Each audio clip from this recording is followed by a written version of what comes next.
우리는 예배를 드립니다. 그런데 예배드리는 많은 그리스도인들이 예배의 대상을 모르고 드리는 일은 별로 없을 겁니다. 교회 나와서 예배드리는데 하나님에게, 우리 예수님에게 예배드리지 다른 종교의 교주나 신이라고 일컫는 사람들을 떠올리면서 예배에 앉아 있을 사람은 99%, 100% 없습니다. 누가 예배당에 앉아서 부처에게 예배를 드리겠어요? 하나님에게, 예수님에게 예배 드리죠. 문제는 우리가 예배 드리면서 예배의 내용이 무엇이냐 하는 거예요. 우리가 하나님께 예배 드릴 때 첫째로 그 예배의 내용의 기본 개념은 희생이라는 두 글자입니다. 우리가 예배 드릴 때 하나님께 예배 드리고 은혜 받고 복 받고 축복 받고 이런 용어들을 많이 사용합니다. 물론 우리가 하나님께 예배함으로 아브라함의 축복을 받고 누릴 수가 있습니다.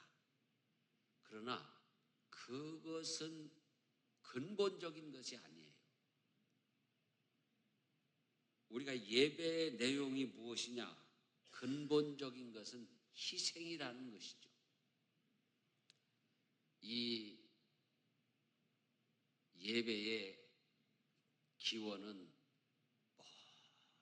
먼 옛날 에덴 동산으로 거슬러 올라갑니다. 아담과 하와가 따먹지 말라는 선악과를 따먹었을 때 하나님은 아담과 하와를 에덴 동산에서 나가 살게 하십니다.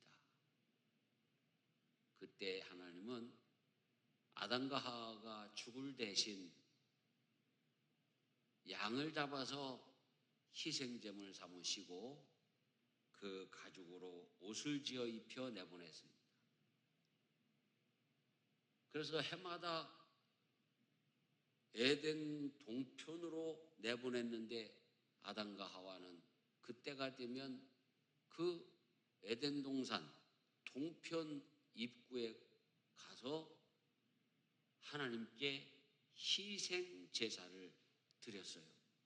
그게 인류가 하나님께 예배한 그 시원입니다. 오늘날에도 우리는 교회 나와서 하나님께 예배 드릴 때에 무엇을 생각하면서 예배를 드려야 되느냐? 하나님의 희생. 하나님의 희생은 독생자 예수 그리스도를 이 세상에 희생제물로 보내신 일이다. 내가 내 죄 때문에 죽을 수밖에 없는데 하나님이 인간이 되셔서 이 세상에 오셔서 십자가 위에서 희생제물이 되셨다. 이것을 감사해야 돼. 이 내용을 가지고 하나님께 예배해야 하나님이 기뻐하시는 예배가 된다는 것입니다. 우리에게 제단이 있는데 장막에서 섬기는 자들은 그 제단에서 먹을 권한이 없나니 이는 죄를 위한 짐승의 피는 대제사장이 가지고 성소에 들어가고 그 육체는 영문 밖에서 불사름이라. 그러므로 예수도 자기 피로서 백성을 거룩하게 하려고 성문 밖에서 고난을 받으셨느니라. 예수님은 성문 밖에서 고난을 받으셨습니다. 성문 밖이라 골고다 언덕이다. 이 지명에서 많은 의미가 나옵니다. 그리고 성문밖이라고 하는 것은 버려진 곳, 소외된 곳, 죄인들의 곳, 죽은 자의 장소를 의미하고 있습니다. 오늘날에야 그 성문밖, 성문안 이런 것이 그렇게 엄청난 그 어떤 차별하고 구별하는 그런 개념은 아닙니다. 그러나 당시에 예루살렘에서는 예루살렘 성 안과 밖이 엄청난 의미의 차이를 가지고 있었고, 실제적으로도 그 당시 여러 성에서 성문 밖이라고 하는 것은 버려진 사람들, 소외된 사람들, 정말 성문 안에서 살 수 없는 가난한 사람들, 죄인들이 살던 곳이었어요. 그래서 이웃 도시나 이웃 나라가 쳐들어오면 성문을 걸어 잠궈 버려요. 성으로 들어가야 사는데 걸어 잠궈 버리니까 그대로 가장 먼저 희생이 되는 거예요. 그것이 우리 대한민국에도 여기저기 성들이 있고 성문이 있어서 살펴볼 수 있습니다. 그렇기 때문에 성 안에 있는 사람을 성문 밖으로 내보낸다. 그건 추방하는 거예요. 버려지는 거예요. 예수님은 십자가를 지실 때 성문 밖 골고다 언덕에서 희생제물이 되셨습니다. 골고다 언덕은 아람어로 해골이라는 뜻을 가지고 있습니다. 즉 골고다 언덕과 그 골짜기는 사형당한 사람들을 유기하는 처참한 언덕이고 골짜기였다는 것입니다. 예수님은 우리를 구원하기 위해서 이 땅에 오셔서 버려지셨습니다. 소외되셨고 죄인들과 함께 하셨고 죽은 자들에게 소망이 되어주셨습니다. 이것이 우리의 예배의 내용이 돼요. 날 구원하시기 위해서 그렇게 예수님이 성문 밖으로 끌려나가서 골고다 언덕에서 십자가에 못 박혀 대신 죽으셨다. 우리는 하나님이 위대하신 일을 했는데 예수 그리스도를 세상에 보내신 것, 하나님이 사람이 돼서 이 세상에 오신 것이 가장 위대한 일이라는 것을 알아야 돼요. 우리가 하나님의 창조를 존중하고 찬양하고 감사하면서도 보다 더 존중하고 찬양하고 감사해야 되는 일이 바로 예수 그리스도의 십자가의 희생과 부활인 것입니다. 그래서 오늘날에도 신학자들과 목사님들 사이에 또 많은 성도들이 창조신학이 더 중요하냐, 구속사가 더 중요하냐, 이거를 논쟁합니다. 그러나 분명한 것은 구속사가 더 중요한 것입니다. 하나님은 에덴 동산에서부터 구속의 역사를 써 가셨던 것입니다. 그런 걸 우리가 하나님께 예배드릴 때 하나님이 가장 기뻐하시는 예배는 예수님의 십자가의 희생과 그 부활을 생각하면서 경배하고 감사하고 찬양하는 것입니다. 여러분이 예배할 때마다 이 점을 꼭 가슴에 품고 예배함으로 하나님을 기쁘시게 하는 성도들이 되시기를 바랍니다. 둘째로 하나님이 기뻐하는 예배는 우리 스스로가 예수 그리스도의 희생에 동참하겠다는 결단을 해야 되는 것입니다. 그런즉 우리도 그의 치욕을 짊어지고 영문 밖으로 그에게 나아가자.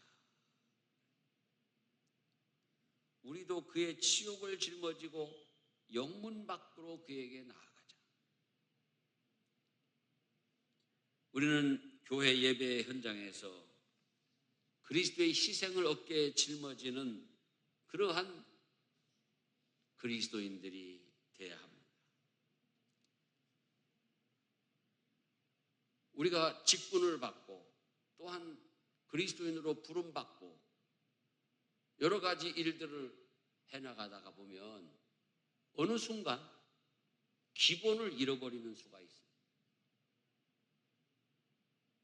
그 기본이 뭐냐?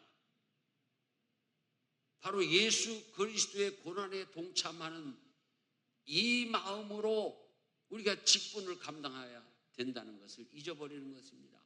목사도 장로도 권사도 집사도 다 마찬가지예요. 기본을 잃어버리면 더 이상 그 직분을 감당할 수가 없는 것이에요.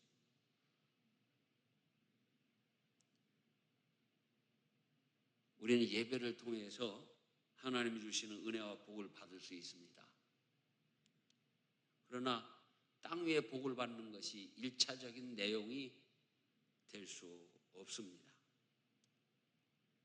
우리가 예수님처럼 내 몫에 태인 십자가를 짊어지고 영문 밖에 계신 예수님에게로 나아가는 그러한 일꾼들이 될 때 비로소 우리가 구하는 땅 위에 필요한 축복도 받을 수가 있다는 사실입니다.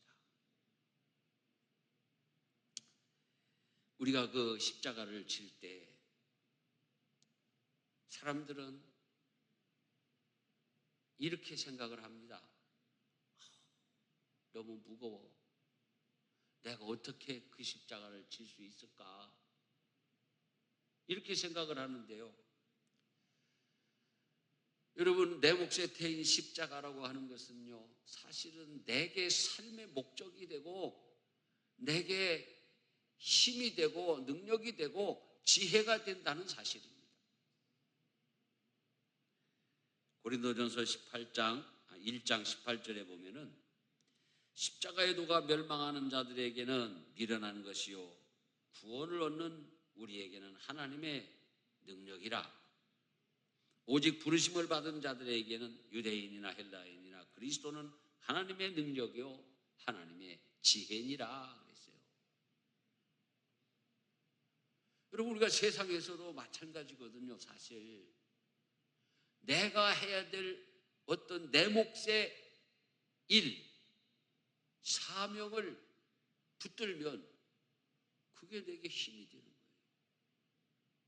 그거를 함으로 인해서 내게 지혜가 생기고 내게 복이 되는 거예요. 그리스도인이잖아요. 우리가 하나님이 기뻐하시는 예배를 드려야 되잖아요. 그렇다면 우리는 내 몫의 십자가를 기꺼이 어깨에 짊어져야 돼요. 이걸 안 짊어지면 너무 피곤한 거예요. 예배 드리는 것도 피곤하고 무슨 일을 하라고 하는 것도 듣기 싫고 어디 가서 아무것도 안 하고 그냥 신앙생활 할 수 있을까? 이런 궁리만 하게 되는 거예요. 예수님 말씀하셨어요. 수고하고 무거운 짐진 자들아 다 내게로 오라. 내가 너희를 쉬게 하리라. 나는 마음이 온유하고 겸손하니 나의 멍에를 메고 내게 배우라. 그리하면 너희 마음이 힘을 얻으리니 이 내 멍에는 쉽고 내 짐은 가벼움이라 그러셨어요. 여러분, 멍에가 무엇입니까? 소의 어깨에다가 걸어주는 것이 멍에입니다. 소가 그 멍에를 어깨에다가 짊어지기 전에는 소는 아무 일도 할 수가 없어요. 밭을 가는 쟁기를 끌 수도 없고 짐을 운반하는 수레를 끌 수도 없어요. 즉 힘을 쓸 수가 없다는 거예요. 그런데 소 그 어깨에다가 이렇게 멍에를 딱 하니 갖다가 짊어져 주고 묶어주면은 거기다가 쟁기를 딱 연결하면은 밭을 갈아버려요. 저는 쟁기를 한번 잡아본 적이 있어요. 우습게 알고 쟁기를 잡아봤는데요. 그 소가 사람 알아봐요. 주인이 이렇게 쟁기를 할 때는 천천히 이랴 하면 가고 워 하면 쓰고, 그래서 나도 쉽게 봤어요. 그리고 아니 무슨 쟁기질을 저렇게 천천히 하지? 막 갔다가 막 오고 좀 후딱후딱 하지, 이런 생각을 하고 나도 한번 쟁기 좀 잡아봅시다 하고 잡았어요. 근데 잡고 이랴 했더니 이 소가 너는 누구냐 하고 막 가는 거예요. 그리고 워 해도 안 서. 내가 소한테 개무시당한 목사라. 내가 소한테 개무시당한. 근데요, 쟁기를 끌고 가는데 그 속도가 얼마나 빠른지 몰라요. 세상 천지 일어설 새가 없어가지고 엎쳐가지고 질질 끌려가니까 그 주인이 와가지고 워 하니까 소가 탁 쓰는 거예요.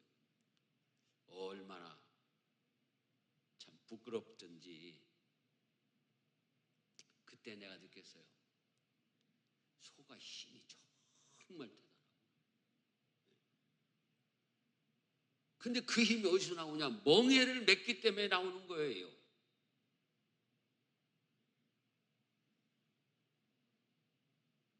여러분, 예수님이 주는 멍에는 내 몫의 십자가예요. 그 멍에라고 하는 것은 내게 쉽다고 그랬습니다. 능력이라고 그랬습니다.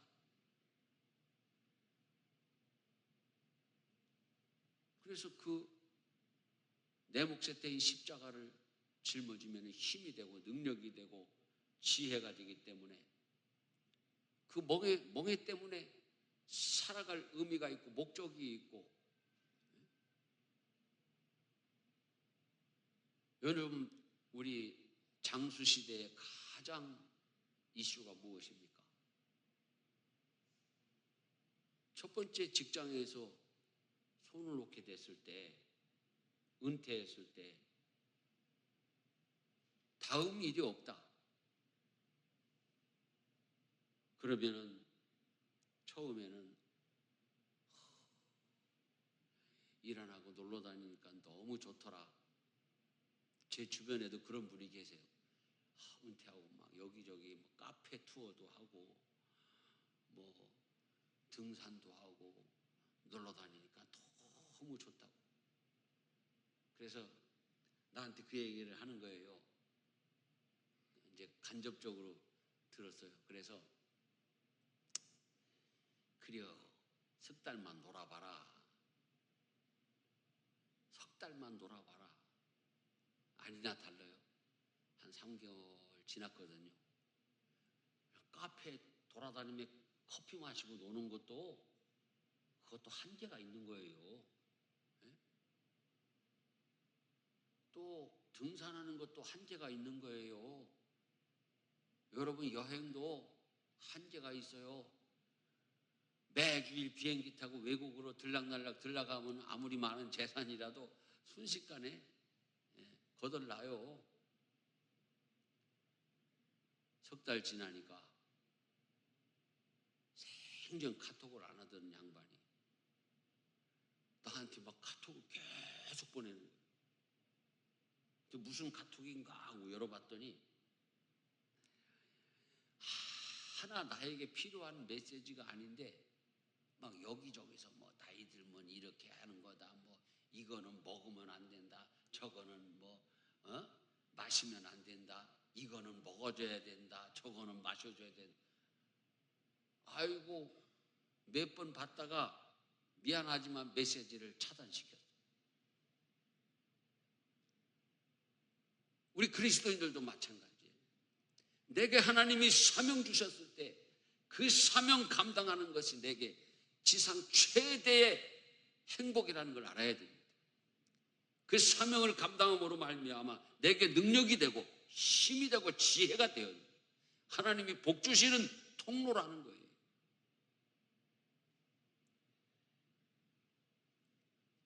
우리는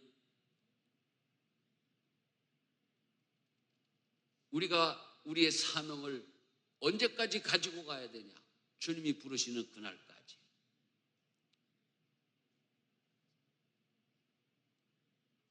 그래서 내 몫의 태인 십자가를 지고 가겠습니다. 예수님의 고난에 동참하겠습니다. 라는 각오와 결단을 하는 것이 예배의 내용이 돼야 돼요.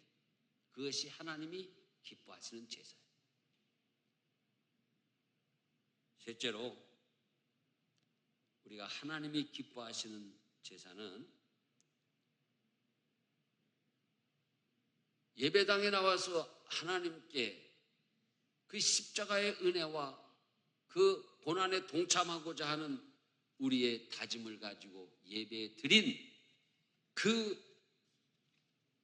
마음을 가지고, 그 믿음을 가지고 세상으로 나아가서 주님이 기뻐하시는 삶을 살아야 된다는 것입니다. 다시 말하면 예배당 안에서의 예배의 삶이 예배당 밖으로 연장되어야 한다는 것입니다. 그게 연장이 안 되면 이 안에서의 예배도 사실은 의미가 반감되어지는 것입니다. 그렇다면 그 구체적인 실천 강령이 무엇이냐? 우리에게 주신 오늘 16절의 말씀입니다. 오직 선을 행함과 서로 나누어 주기를 잊지 말라. 하나님이 이 같은 제사를 기뻐하시느니라. 선을 행함과 나누어 주기를 잊지 말라. 여러분, 이걸 잊어버리면 그리스도인의 이 교회 밖에서의 삶이 그리스도인다운 삶이 아니라면 하나님이 기뻐하시는 예배의 삶이 아니라는 것입니다. 어린아이들을 이렇게 둘을 양쪽에 앉혀놨어요. 엄마가 왼쪽에는 딸을, 오른쪽에는 아들을 이렇게 앉혀놨어요. 그리고 엄마 접시에 있는 초콜릿을 딸에게 3개 줬어요. 그리고 아들에게도 3개를 줬어요. 딸에게 3개, 아들에게 3개 주고 나니까 엄마 접시에는 아무것도 없어요. 그런 동영상 많이 보셨죠? 그런데요, 이 딸은 엄마 접시를 보더니 초콜릿이 하나도 없잖아요. 다 나눠주고. 그러니까 제 거 하나를 엄마 접시에다가 다 얹어 놔주는 거예요. 엄마가 엄청 행복한 거예요. 근데 아들 녀석은 안 줘. 뭐 그 위치가 바뀔 수도 있죠. 아들은 주는데 딸이 안 준다. 근데 대개 보니까 딸은 주는데 아들은 안 주더라고. 지 거 다 가지고 가버려. 그래서 그 목매달이라고 그러나 하는 그 헛웃음을 지은 적이 있습니다만은, 우리가 받은 하나님의 은혜, 받은 축복을 나누어주고 베푸는 게 없으면 그 사람은 삶 속의 예배가 없는 사람이에요. 그럼 우리가 꼭 물질을 나누어주고 그래야 하나님이 기뻐하시는 예배의 삶이냐? 아니잖아요. 우리의 재능이라든지 또는 내 마음이라도, 어떤 때는 말 한마디라도 사랑으로 나누어주는, 여러분, 내가 할 수 있는 말 한마디가 천금보다 더 귀할 때도 있는 거예요. 좋은 말 한마디, 격려하는 말 한마디, 사랑한다는 말 한마디.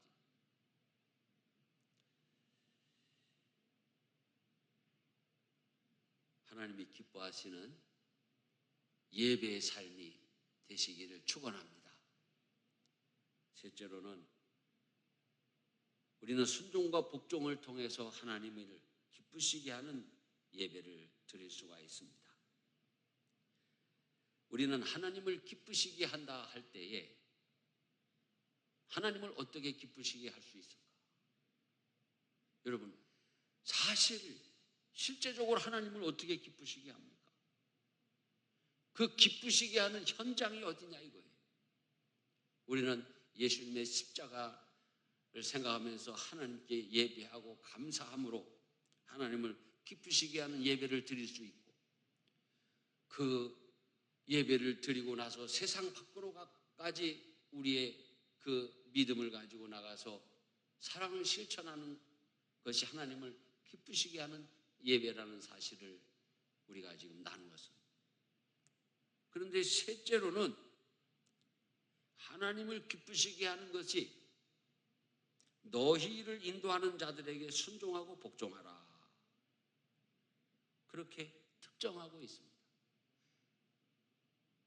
하나님께 순종하고 복종하는 것은 당연한데 오늘 그 말씀을 특정해서 우리 삶 속에 무엇라고 말씀하고 있느냐? 너희를 인도하는 자들에게 순종하고 복종하라.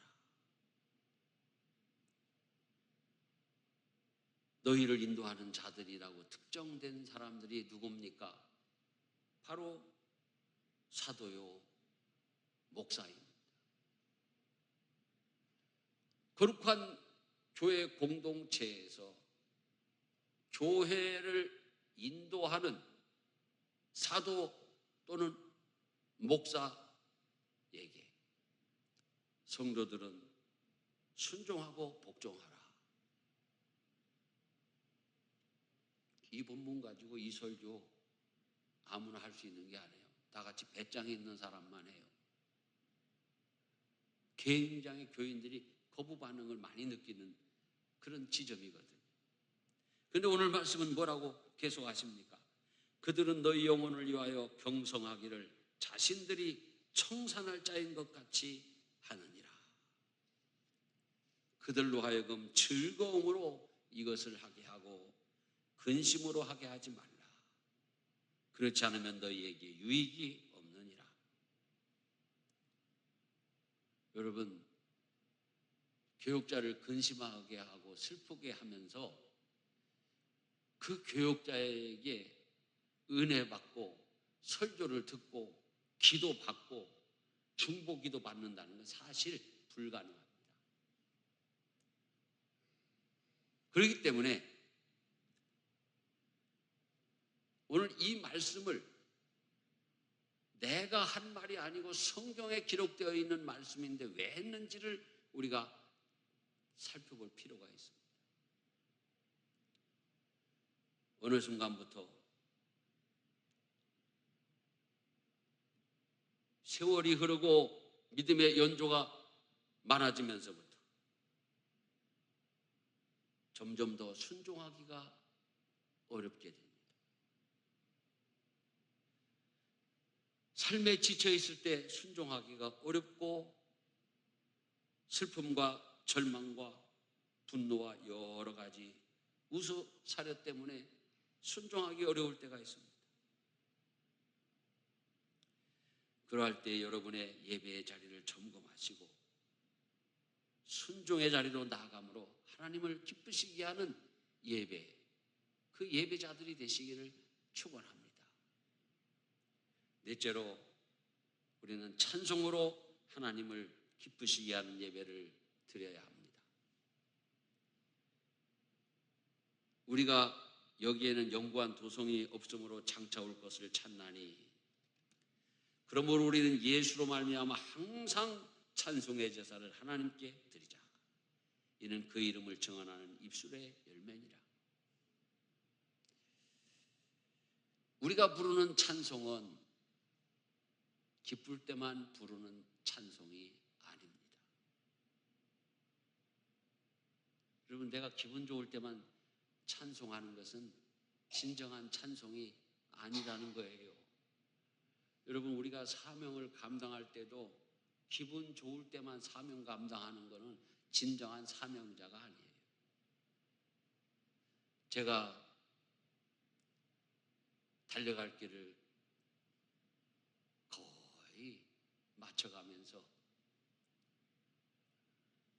내 기도 속에는 항상 그런 기도가 들어있었어요. 하나님, 언제 좀 편하게, 마음 편하게 목회하다가 마치면 좋을까요?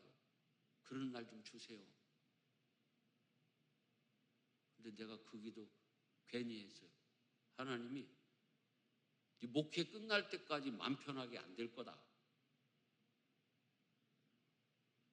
네 십자가를 지고 가는데 마음 편하게 기분 좋을 때, 그때 십자가 지고 가는 그런 날이 언제 있겠냐 이거예요. 그렇죠? 우리가 부르는 찬송 기분 좋을 때만 부르면 안 된다는 거예요. 우리가 사명 감당할 때 기분 좋을 때만 사명 감당하는 건 사명자가 아니라는 거죠. 우리가 부르는 찬송은 슬플 때도 부르는 노래예요. 밤에 잠이 안 옵니다. 절망이 찾아오고 슬픔이 깃들어 일어나서 찬송하는 것입니다. 그게 찬송으로 드리는 제사인 것입니다. 때로는 분노가 나를 엄습하기도 합니다. 여러분, 화날 때 많잖아요. 살다 보면 나를 속여먹는 사람 때문에 힘들고,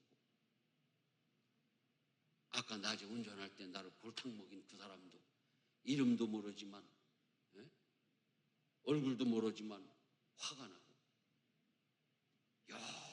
여러 가지로 우리의 감정이 복잡해졌을 때 우리는 그때에도 하나님 앞에 찬송의 제사를 드려야 된다는 것입니다.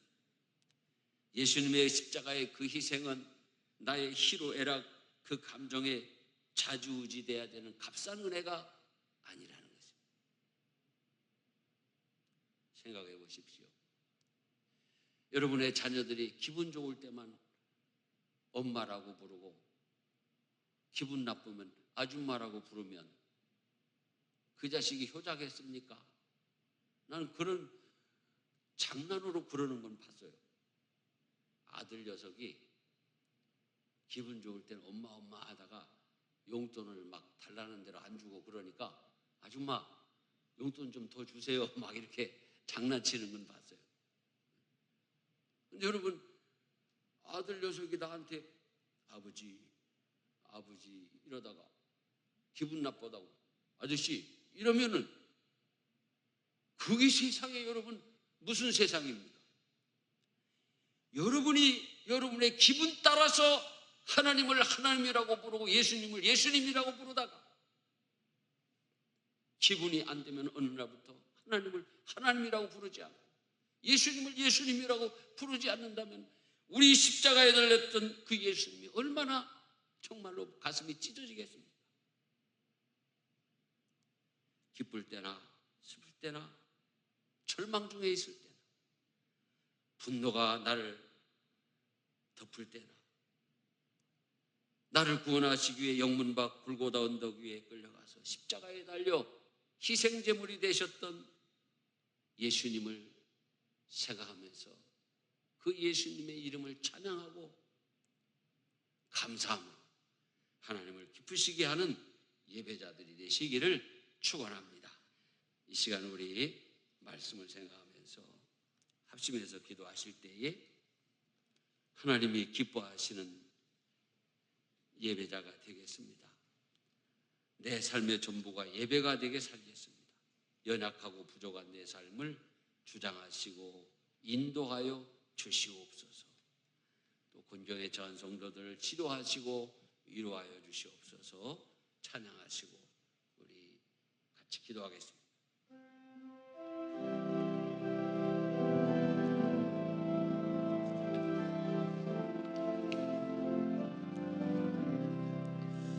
주님 뜻대로 살기로 했네. 주님 뜻대로 살기로 했네. 주님 뜻대로 살기로 했네. 뒤돌아서지 않겠네. 이 세상 사람 날 몰라줘도, 이 세상 사람 날 몰라줘도, 이 세상 사람 날 몰라줘도 뒤돌아서지 않겠네. 세상 등지고 십자가 보내, 세상 등지고 십자가 보내, 세상 등지고 십자가 보내.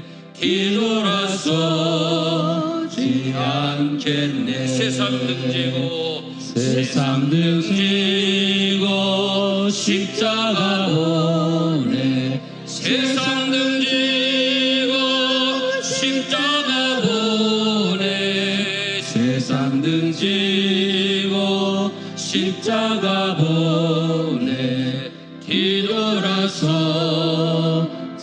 않겠네. 하나님 아버지, 오늘도 걸어간 주의 주 앞에 나와 걸어가신 하나님 앞에 예배하게 하시니 감사합니다. 나를 죄에서 구원하시기 위해 이 세상에 오셨습니다. 영문 밖으로 끌려가 골고다 언덕에서 십자가를 지시고 희생제물이 되어 주셨던 그 주님의 은혜 앞에 감사와 영광을 돌립니다. 주님, 이제부터 내 삶의 전부가 예배가 되게 살겠습니다.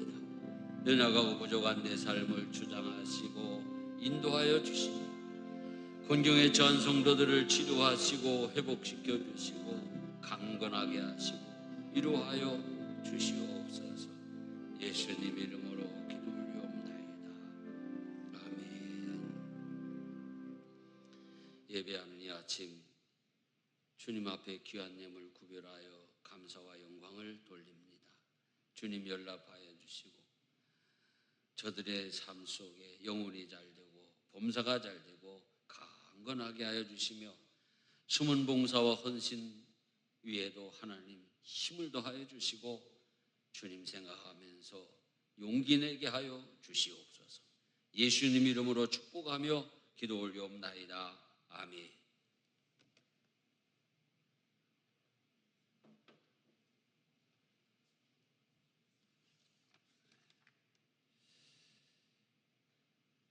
교회와 나라를 위한 기도회를 매일 저녁 모이고 있습니다. 우리 항존직 분자들, 장로님, 안수 집사님, 권사님들은 의무적으로 참석해야 됩니다. 그런데 너무나들 지금 손을 놓고 계십니다. 열심을 내시기를 부탁을 드립니다. 여전대 원래가 2부 예배 후에 찬양대실에서 모이겠습니다. 다른 광고들은 주보를 참고하시길 바라고요. 오늘 아침 눈을 떠서 뉴스를 보니까 국내 언론들은요, 다 이란 전쟁이 뭐 호르무즈 제공사하고 또 싸운다 어쩐다. 그래서 내가